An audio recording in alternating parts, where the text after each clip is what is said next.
Salvete, discipili. Let's look at Chapter 6 now. You have learned the present tense of the verb to be, sum, and you should have memorized those forms of the verb in the present tense, sum es est, sumus estis sunt. It's very important to master this little verb because it's one of the most commonly used little verbs there is.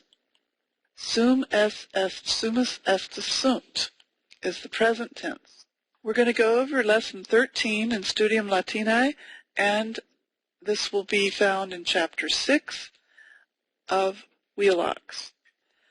First, let's look at the forms of the verb to be. And remember, the four principal parts of this little verb is sum, esse, fui, futurum. The infinitive esse means to be. Now, the other tenses of this verb are very regular, and so that makes it a little bit easier to memorize them. The future tense of the verb to be is ero, eris, erit, erimus, eritis, erunt. Ero, eris, erit, erimus, eritis, erunt. So practice these, practice saying these, drilling these. You should have a piece of paper and a pencil handy, and go ahead and jot these down. Say them as you do it. Ero, eris, erit, erimus, eritis, erunt. This means I will be, you will be, he will be. Erimus, we will be. Eritis, y'all shall be, or y'all will be, and they will be. The reason I slipped up and said shall right there is because I was thinking in the back of my mind, oh yes, I need to explain the concept of shall instead of will.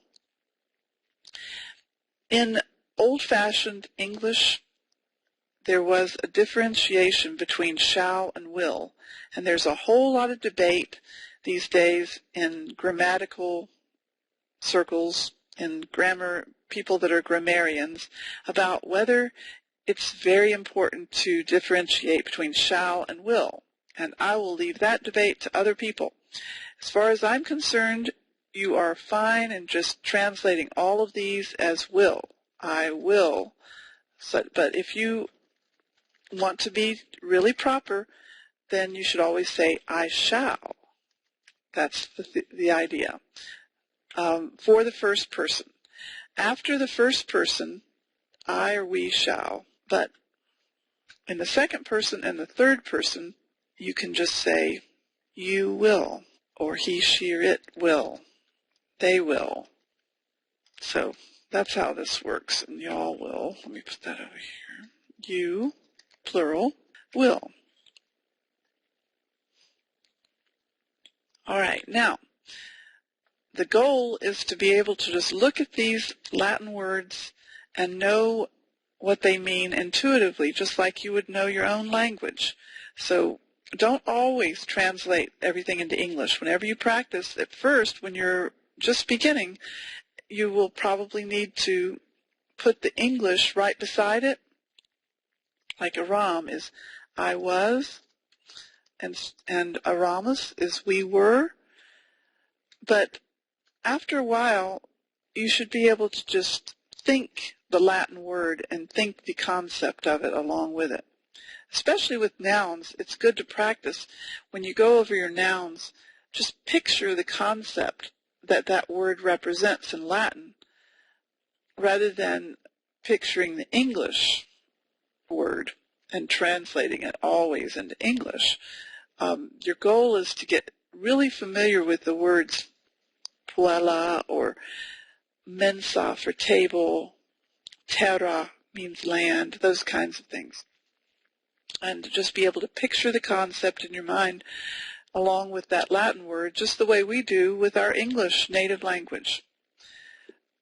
Okay, so let's chant the imperfect tense now. This is the past. It's a type of past tense. It's called the imperfect past tense. And it's eram, eras, erat, eramus, eratus, erant. Eram, eras, erat, eramus, eratus, erant. So if you were to say the girls were beautiful, the way that would be put in Latin is puellae erant pulchre. What if you were saying the girls were queens for the day or something like that? Puellae erant reginae. So whether it's a predicate nominative or predicate adjective, these words after the linking verb will be in the nominative case. So keep that in mind. Now let's go ahead and look at the verb to be able, which is a related verb to this.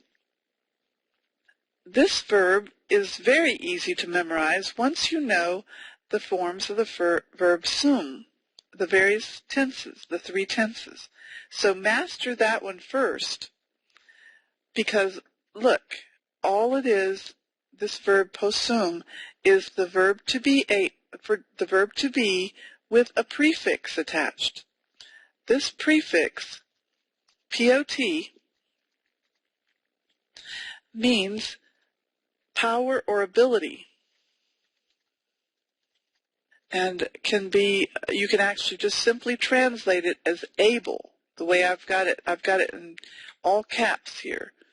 Notice that if you just leave off the prefix and leave off the word able, you have the forms of the verb to be.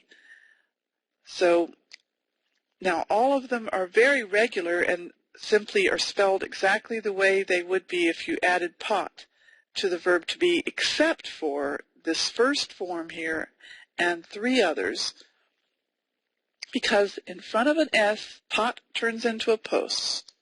Notice, I'm going to highlight the spots that are different to show you how easy it will be to memorize this once you have down the forms of the verb to be. All right, so these three spots, but everywhere else you simply put the prefix pot, which means power or ability, and you can remember that if you'll think of potential. You know, when somebody has potential, that means they have the ability. That's where this word comes from, the Latin. If someone has potential, they have the ability or the power to do something. So there's that prefix there on potential. So the way you translate this verb when you see a form of it is simply to say the meaning of the verb to be within it. Like, focus on this one, for example. Poterit. She will be is how you translate erit. When you were studying the verb to be simple, it was she will be. And then you think about what's the meaning of pot. Pot means able. She will be able. Now, what comes after this verb is an infinitive. This is a verb that calls for an infinitive to complete its meaning. And so it's an example of a verb in English and in Latin that has two parts to it. It has a finite verb and an infinitive. So when you say she is able, you'll want to say able to do what? To do what? She's able to love. He is able to praise. They are able to praise. Whatever. You'll just always find an infinitive after this verb. So the verb possum is put in the finite form. Remember, the finite verb is the one that is defined for person and number.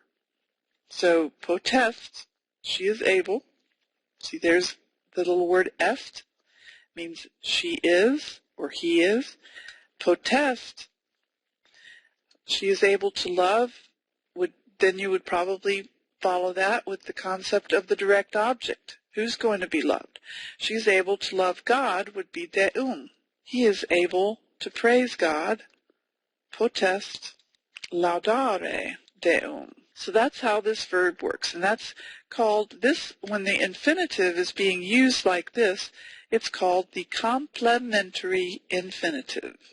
Not a compliment that you give somebody when you're praising them and you're saying kind things about them.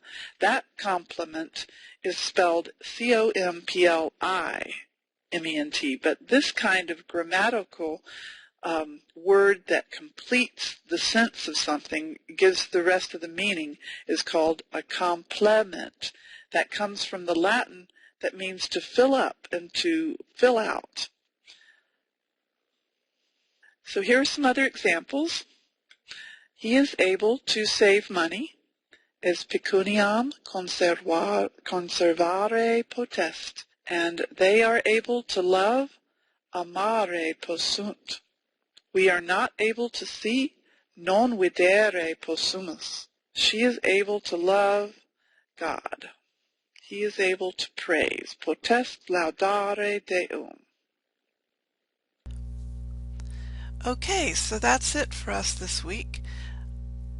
Be sure to drill your vocabulary often, and I will see you next week.